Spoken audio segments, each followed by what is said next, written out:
Every and we'd sing. How much did we lose? Everything.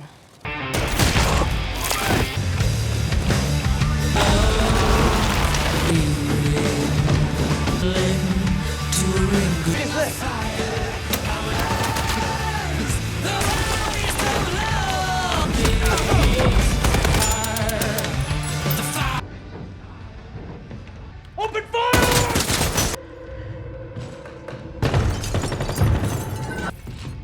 Hey, fellas! You can't hide!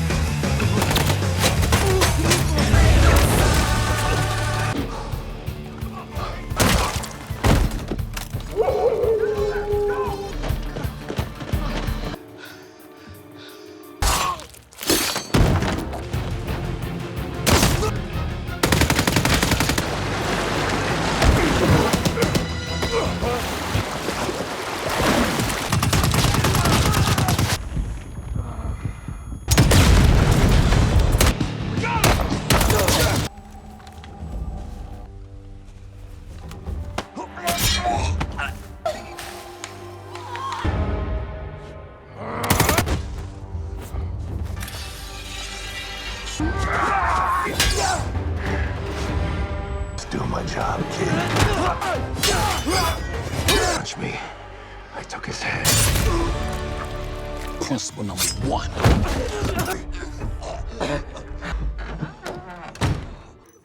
Your father be proud of you. Hey guys, today we're diving headfirst back into the glorious, bone-crunching, and surprisingly relatable world of Hutch Mansell with our recap of Nobody 2. If you thought he'd settled down, you clearly haven't been paying attention. Hutch's attempts at a quiet life are about as successful as his screen door on a submarine.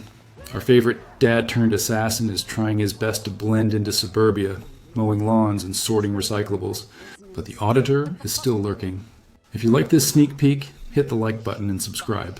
It's the best way to support the channel and let me know you want more. Motherfucker. Asshole.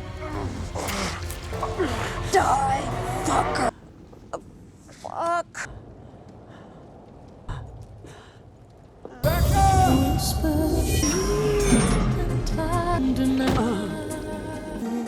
Don't fuck with him.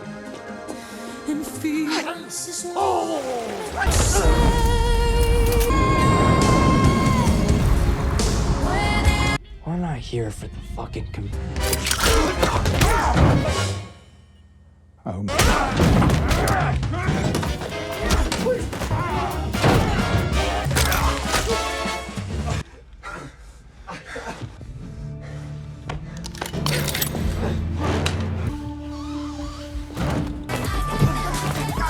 Settle the fuck down! What happened? Hey, is that your kid? Yeah. Well, he's... all of it. How's your arm? My badger.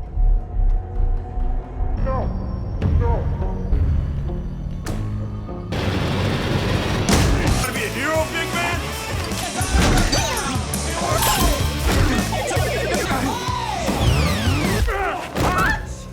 This is all a big misunderstanding. Hey! Use your work! Personally, is the butter brownie.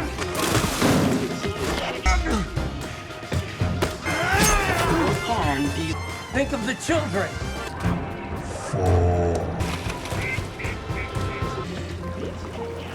Abel fucking told me.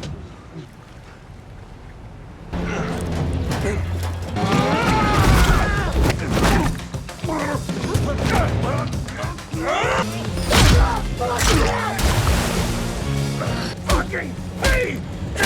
You're a winner.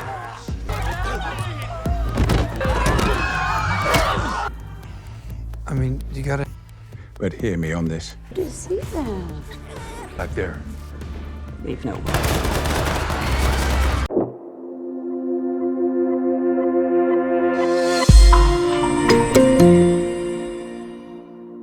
Our quiet suburban tableau quickly gets a subtle jolt.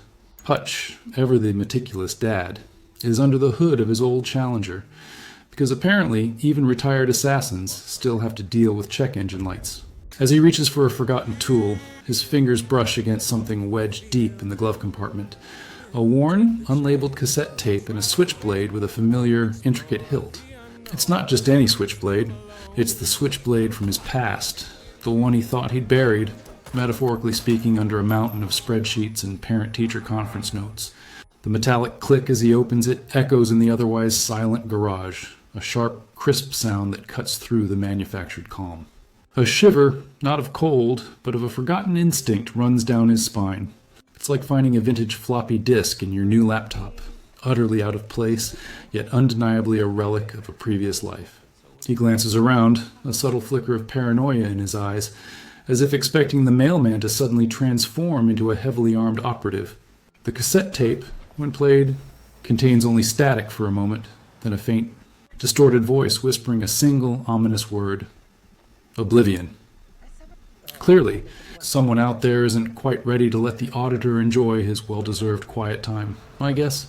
His new favorite espresso machine is about to take a permanent vacation. The tranquility of suburbia shatters like cheap glass when the threat finally makes itself known. And, of course, it's through Hutch's family. Becca, ever the independent spirit, is walking home from her art class, probably contemplating the subtle nuances of modern ceramics. The sun is setting, casting long, peaceful shadows. You know, the kind of moment where nothing bad ever happens in movies. Suddenly, a beat-up sedan, looking like it escaped directly from a demolition derby, veers sharply onto the sidewalk. The screech of tires on asphalt is deafening, a raw, grating sound that sends birds scattering and Becca diving out of the way just milliseconds before impact. The car clips a lamppost with a sickening clang before speeding off, leaving a plume of exhaust and Becca sprawled on the pavement, heart hammering a frantic rhythm against her ribs. The fear isn't just about the near miss, it's the chilling realization that it felt deliberate, precise, like a warning shot fired right at Hutch's most vulnerable point. He arrives moments later, his face a mask of controlled fury, the same kind of look a parent gets when their kid's ice cream cone falls on the ground. He examines the scene, his eyes scanning for clues. A loose hubcap, a skid mark that tells a story, the subtle scent of burnt rubber and cheap cologne. The quiet click of his jaw is the only sound as he helps Becca up. The auditor is officially back on duty, and whoever thought threatening his wife was a good idea clearly hasn't learned that some dads are better left alone with their lawnmowers. It's like poking a bear with a stick, but the bear is a highly trained killing machine with a penchant for improvised weaponry. After Becca's close call, there's no going back to the mundane. Hutch retreats to the shadowy sanctum of his basement, a place where laundry typically happens, but tonight, darker arts are afoot. The fluorescent hum of the utility lights casts long, eerie shadows as he kneels, prying up a loose floorboard with a familiar, almost ritualistic ease. The creak of the wood is the only sound, a stark contrast to the thumping of his own blood in his ears. Beneath lies a dusty, unassuming briefcase. Not the kind you take to a corporate meeting unless your corporate meeting involves strategic dismemberment. The snap of the clasp's opening reveals a beautifully organized, if slightly vintage, collection of gadgets and tools. There's a discrete comms device, its antenna still retracted, a collection of lock-picking tools that look more like tiny surgical instruments, and a worn leather-bound book that, upon closer inspection, isn't a novel but a log of contacts and coded messages. The distinct smell of aged leather and gun oil wafts up, pulling him back to a life he desperately tried to forget. It's like opening a time capsule of pure, unadulterated trouble. He touches a small, unassuming watch, its face intricately detailed, then flips it over to reveal a tiny, almost invisible button. The soft click of the mechanism locking into place is the sound of the auditor being fully reactivated. No more playing Mr. Nice Guy. Someone's about to learn that you don't mess with a dad's family, especially when that dad can turn a toaster into a deadly weapon. The subtle glow from the watch face seems to reflect the cold, hard resolve now etched on Hutch's features. Our man Hutch isn't wasting any time on pleasantries. After a quick, rather enthusiastic drive-by, he's managed to nab one of the goons involved in Becca's little vehicular incident. The scene is set in an abandoned, dimly lit warehouse. Because where else would you conduct such sensitive, shall we say, negotiations? The air is thick with the scent of dust and fear. Our unfortunate henchman, currently enjoying a rather restrictive chair-bound experience, is attempting to maintain a tough guy facade, spitting defiance. But Hutch, bless his heart, has never been one for lengthy discussions when a more direct approach is available. He picks up a surprisingly clean clothes iron, its sole plate glowing a menacing red. The low hum of the heating element is the only sound for a moment, punctuated by the rhythmic drip, drip, drip of a leaky pipe somewhere in the background. The henchman's bravado quickly evaporates into a nervous sweat. Hutch doesn't say a word, just gives a knowing look that screams, "Buddy, you have no idea the kind of day I've had." The sizzle of the iron against a nearby metal table is a truly chilling sound, more effective than any monologue. The captive's grunts become pleas, then desperate gurgles, as Hutch applies just enough pressure to make him regret every life choice that led him to this exact moment. Information starts to flow like a leaky faucet. Names, locations, a shadowy organization known only as the Consortium, led by someone with a very bad temper and an even worse fashion sense, apparently. Hutch retrieves a small, intricately carved wooden bird from the henchman's pocket, a distinct insignia.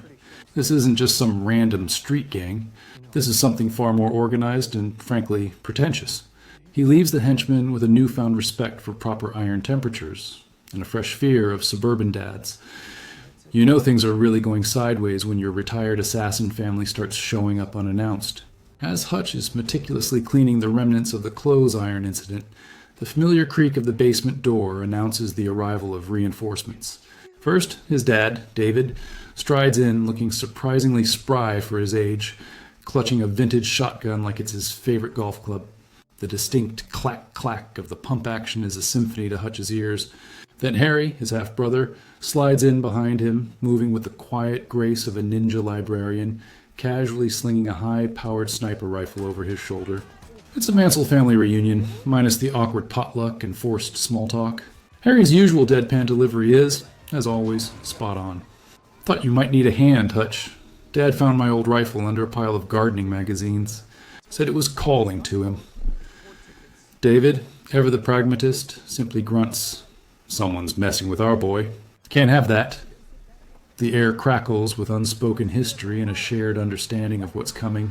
The trio, a walking encyclopedia of unconventional warfare, starts poring over the intel Hutch gathered, the wooden bird insignia now firmly established as the enemy's calling card. They discuss tactics, the crackle of a two-way radio filling the silence as they coordinate. It's like a deadly family board game, but the stakes are higher than who gets the last piece of pie. The low rumble of their voices, the soft clatter of gun parts being assembled. It's a grim yet comforting melody for Hutch.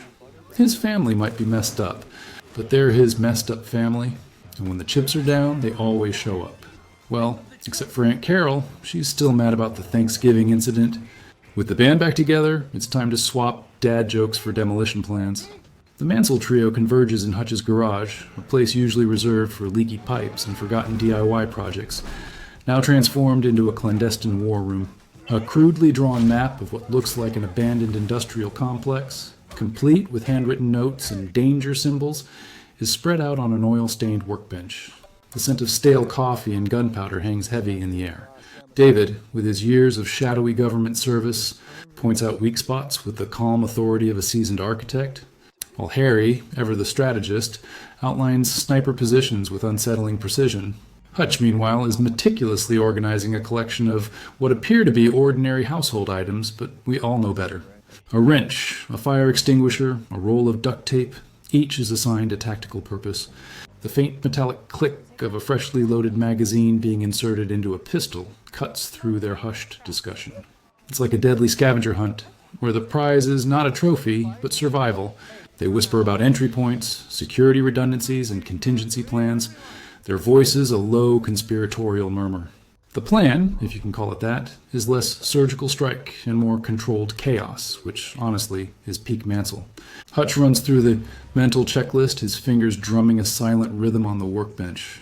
The plan is daring, perhaps even foolhardy, but it's the only way to get to the heart of the consortium. As they finalize the details, the soft thump of a suppressed pistol being checked for readiness punctuates the silence. They're not just going in to retrieve information, they're going in to send a very clear message.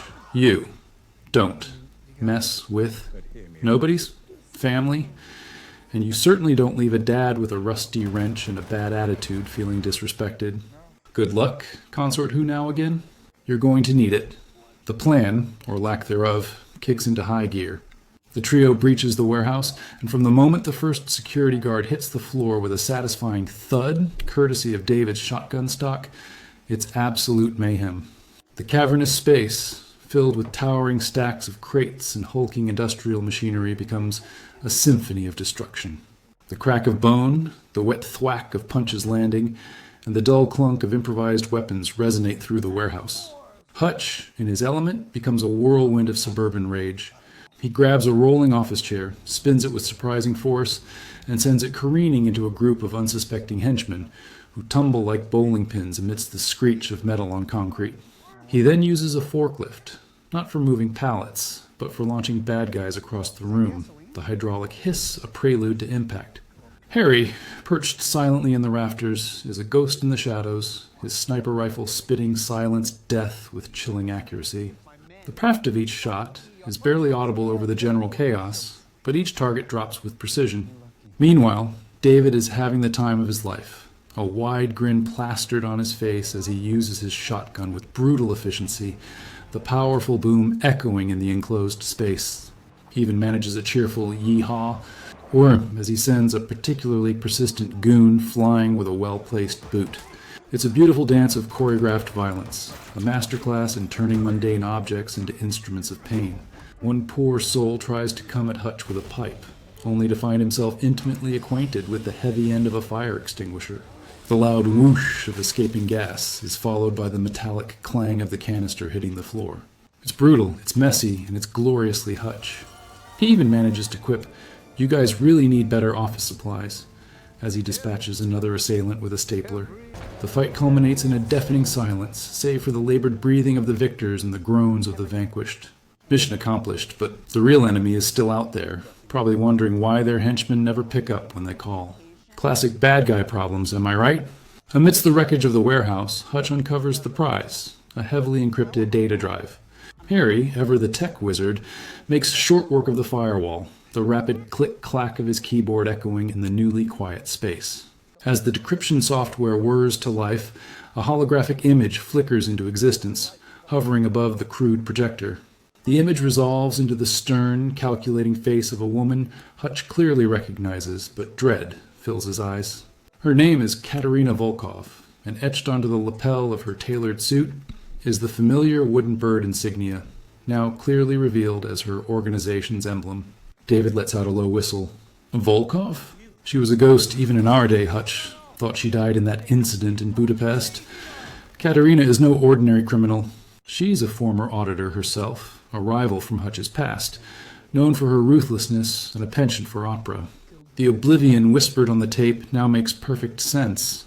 She's systematically eliminating all former auditors, tying up loose ends in a grand, twisted scheme for global dominance, or perhaps just to collect all the world's most obscure tea sets. The reveal hits Hutch hard, a faint metallic taste of old memories filling his mouth.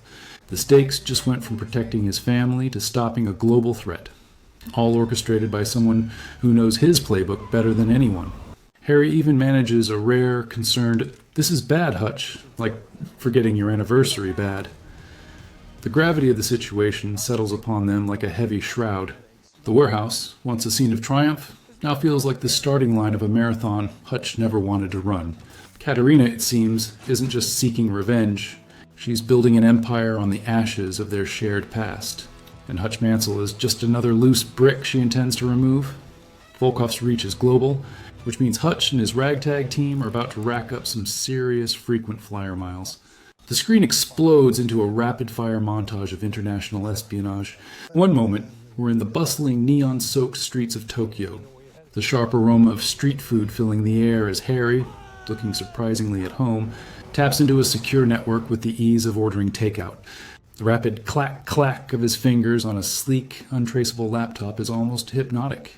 The next, Hutch is navigating the winding alleyways of Paris, the subtle clink of a cafe spoon against porcelain as he discreetly observes a contact, the distant chime of a church bell. Then, a quick jump to the foggy, historic streets of London, where David, bless his traditional heart, is using a payphone, looking utterly bewildered by the digital age, yet still managing to intimidate an informant with a steely gaze and a mumbled threat. The sensory details are everywhere, the distant roar of a plane taking off, the soft murmur of foreign languages, the distinct chill of European air. They're chasing digital breadcrumbs, decoding encrypted messages that flicker across screens, piecing together Volkov's nefarious network, one city at a time. It's a high-stakes global scavenger hunt, and Hutch is collecting clues faster than a coupon-clipping enthusiast on double discount day. The whoosh of a bullet train, the quiet hum of a server farm, the furtive exchange of information in a crowded marketplace. It all builds to the understanding that Volkov isn't just after revenge. She's building something immense, something truly terrifying. And she's got a penchant for expensive art, and even more expensive assassinations. The team's determination is palpable, their movements precise, economical. They're not just tracking a villain, they're unraveling a conspiracy, and they're doing it with a surprising amount of panache for a guy who just wants to go back to mowing his lawn. Our global hunt leads us to the romantic, yet surprisingly violent streets of Paris. Specifically, a bustling open-air market, where the aroma of fresh pastries and artisanal cheeses mixes incongruously with the sudden smell of fear and impending doom. Hutch, David, and Harry have tracked a key Volkov lieutenant to a rendezvous, and naturally, it doesn't go smoothly. The lieutenant, a slick operator with far too much hair gel, spots them, and suddenly, what was a picturesque shopping experience devolves into an impromptu brawl. Hutch, ever the minimalist, grabs the nearest available weapon, a foot-long, crusty baguette. The satisfying crack as he slams it against a henchman's head is surprisingly effective, sending crumbs and bad guys flying. He even manages a wry, stale, but effective.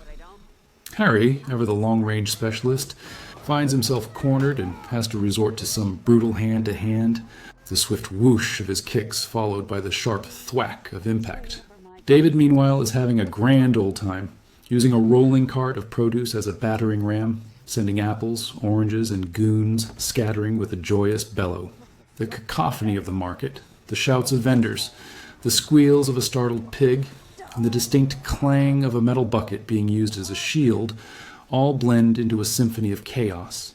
Hutch, meanwhile, finds himself in a bizarre ballet of violence, ducking under a swinging fist only to counter with a well-aimed jab to the throat, the distinctive gasp of his opponent highlighting his efficiency.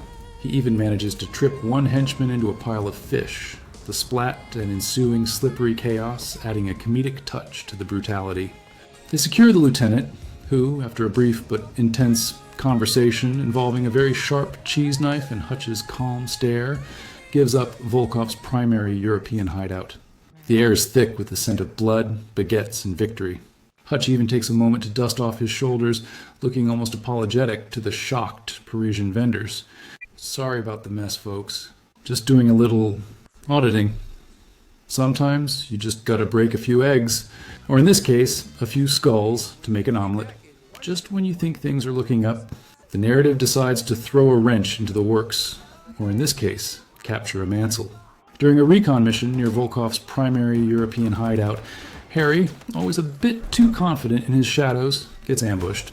The snap of a tripwire, the rush of unseen figures, and suddenly, our usually untouchable sniper is dragged into the belly of the beast. We cut to Harry, now tied to a rather uncomfortable-looking chair in a stark, concrete interrogation room, a single flickering bulb swinging overhead, casting ominous shadows that dance with every slight movement. The air is cold, damp, and thick with a palpable sense of dread. Volkov's lead enforcer, a burly individual with a truly unfortunate neck tattoo, circles him like a predator, their heavy boots clomping on the concrete floor. The distinct thwack of a fist hitting Harry's jaw is heard, followed by a muffled grunt. But Harry, bless his stoic heart, simply spits out a sarcastic remark. "Is that all you got?" My grandma hits harder. Meanwhile, Hutch and David are going full John Wick in their frantic race to save him. The screech of tires on a cobblestone street, the guttural roar of Hutch's borrowed, slightly dented car as they tear through the city. They know Volkov will want to extract every last piece of information from Harry, and then some. The rhythmic thump, thump, thump of David's heart, mirroring Hutch's own furious pulse, drives them forward. When they finally breach the facility, the crash of a reinforced door being blown open with a precisely placed charge signals their arrival. The ensuing gunfight is a desperate close-quarters melee, the metallic ping of bullets ricocheting off walls, the shouts of men, and the rhythmic blam blam blam of David's shotgun, a beacon in the chaos. Hutch, a grim reaper in a slightly rumpled shirt, moves with focused fury, a silent whirlwind of punches and kicks. He even uses a fire alarm to create a disorienting, ear-splitting whoop-whoop siren, turning the interrogation room into a dizzying nightmare for Volkov's goons. They reach Harry just in time, cutting him loose with a swift slice of a knife, the snip of the ropes echoing in the sudden lull. Harry, ever the professional, simply grunts. "Took you long enough," before grabbing a dropped weapon and rejoining the fray. Some siblings just never learn to be grateful, do they? Rescuing Harry was just the warm-up act. Now the Mansell trio faces the real challenge. Volkov's personal fortress, an impenetrable-looking stronghold nestled high in the Alps, looking less like a hideout and more like a Bond villain's vacation home. The exterior is all imposing concrete and steel, the kind that whispers, "No solicitors." But it's the interior that's truly a nightmare. The moment they breach the outer perimeter, the hiss of automated defenses activating fills the crisp mountain air. They find themselves navigating a series of increasingly elaborate traps. First, a laser grid, its red beams flickering and humming with lethal energy. Hutch, with surprising agility for a man who complains about his back, twists and contorts his body through the intricate web, the faint whoosh of air against his clothes as he narrowly avoids incineration. It's like a deadly game of Twister, but with much higher stakes. Harry, from a vantage point, provides cover fire, the soft theft of his suppressed rifle picking off perimeter guards. David, meanwhile, demonstrates his uncanny ability to disarm pressure plates with a surprisingly delicate touch, followed by the satisfying click of the mechanism deactivating. The rhythmic clank of robotic drones patrolling the hallways adds to the oppressive atmosphere. They encounter rooms filled with automated turrets, their whirring motors a precursor to a hail of bullets, forcing the team to move with synchronized precision, the thud of their feet against metal grating. It's a deadly dance, each step a calculated risk. Hutch even manages to use a discarded mop bucket to short-circuit a proximity sensor, the loud spark and smell of burnt ozone momentarily blinding a group of henchmen. The crescendo of security measures culminates in a brutal hand-to-hand fight against Volkov's elite guards, the crack of bone and the ragged gasps for air marking the passage of each foe. They're bruised, battered, and probably need a good chiropractor, but they've made it to Volkov's inner sanctum. The air is thick with the scent of spent gunpowder and the metallic tang of blood. The thought that Volkov might be having a lovely cup of tea while they're risking life and limb just adds to the motivation. Honestly, the sheer arrogance of these villains, am I right? They finally burst into Volkov's inner sanctum, a lavish, almost ridiculously opulent chamber that looks like it belongs in an art museum, not a villain's lair. The air is heavy with the scent of expensive perfume and the impending clash of titans. Katerina Volkov, elegant and terrifying, stands amidst shattered priceless artifacts, a cold smile playing on her lips. She's not just a mastermind, she's a master combatant, and their fight is less a skirmish and more a brutal personal ballet of destruction. The crunch of Hutch's fist connecting with her jaw, the whump of her knee striking his ribs, every blow is delivered with a lifetime of experience and seething resentment. The chamber echoes with the sounds of their struggle, the smash of a crystal vase, the tear of silk tapestries, the rhythmic thud of bodies hitting the marble floor. Volkov fights with a chilling grace, anticipating Hutch's moves, reflecting his own training. She even manages to use a priceless antique samurai sword, the sharp shing of the blade cutting through the air, forcing Hutch to dodge with desperate speed. David and Harry are busy holding off Volkov's remaining, truly fanatical guards outside the chamber, the distant blam of David's shotgun and the sharp crack of Harry's rifle providing a rhythmic, percussive backdrop to the main event. Hutch pushes past his pain, the raw, primal urge to protect his family fueling every strike. His movements are efficient, Brutal, born from years of suppressing this very part of himself. Volkov sneers. You were always too sentimental. Hutch, that's your weakness. But Hutch, with a surge of renewed fury, retorts, no, it's my strength. And before slamming her through a glass display case, the deafening shatter of the glass raining down like lethal confetti. The fight culminates in a desperate, breathless struggle, bodies locked in a primal embrace, the only sound their ragged breathing and the scraping of their boots on the debris-strewn floor. Hutch finally gains the upper hand, not with a fancy move, but with sheer, unadulterated will, a final bone-jarring punch sending Volkov sprawling, defeated but unbowed. The silence that follows is thick, heavy, broken only by the distant sounds of David and Harry finishing their mop-up operation. Hutch stands, battered and bruised, but victorious. Another day, another global threat neutralized by the guy who just wanted to enjoy his retirement. Seriously, can a man get some peace and quiet around here? With Volkov neutralized and the consortium in disarray, Hutch, David, and Harry make their quiet exits, melting back into their respective lives like highly trained shadows. The world, blissfully unaware, continues spinning. Hutch, however, isn't quite as unscathed. We see him back in his meticulously clean suburban kitchen, the morning sun streaming through the window, illuminating dust motes dancing in the air. The smell of freshly brewed coffee permeates the space, a stark contrast to the acrid stench of battle. He's staring out the window, a cup of coffee steaming gently in his hand, his gaze distant, thoughtful. The red rose that Becca likely left for him on the counter seems almost out of place, a delicate splash of color in a world that's felt so gray. The physical wounds will heal, but the deeper scars linger. The faint phantom whoosh of a bullet passing too close, the metallic clang of a weapon striking home, these are the echoes that resonate in his mind. He tries to pick up his life, to reconnect with his family, to be the nobody he so desperately wants to be. But once you've seen the depths of the rabbit hole, it's hard to unsee it. He helps Blake with his homework, the quiet scratch of a pencil on paper, and the soft thud of Sammy's toy car rolling across the floor. These mundane sounds are now tinged with a new appreciation, a newfound fragility. He shares a quiet dinner with Becca, the gentle clink of cutlery on plates filling the comfortable silence. But a subtle tension remains. He glances at a faded picture of his family, his hand brushing the frame, a silent promise to keep them safe, no matter the cost. He's saved the world, sure, but at what price to his own peace? The faint creak of the floorboards above him reminds him of his family sleeping soundly, and that he realizes is the true reward. But the look in his eyes tells us this peace is always temporary, always earned, never guaranteed. The auditor may be retired, but the threat is eternal, a subtle hum just beneath the surface. Hutch Mansell walks away from his house, the morning sun at his back, casting a long shadow that seems to stretch into the future. He leaves behind a simple, almost imperceptible chalk mark on his mailbox, a subtle symbol that only a select few would recognize, a sign to any unseen threats that the Guardian remains vigilant, ever watchful. This quiet gesture speaks volumes about the enduring human spirit, our capacity to find strength in our most trying moments, and to continuously choose what is right, even when it's the hardest path. We learn from Hutch that true heroism isn't always about grand gestures or flashy explosions.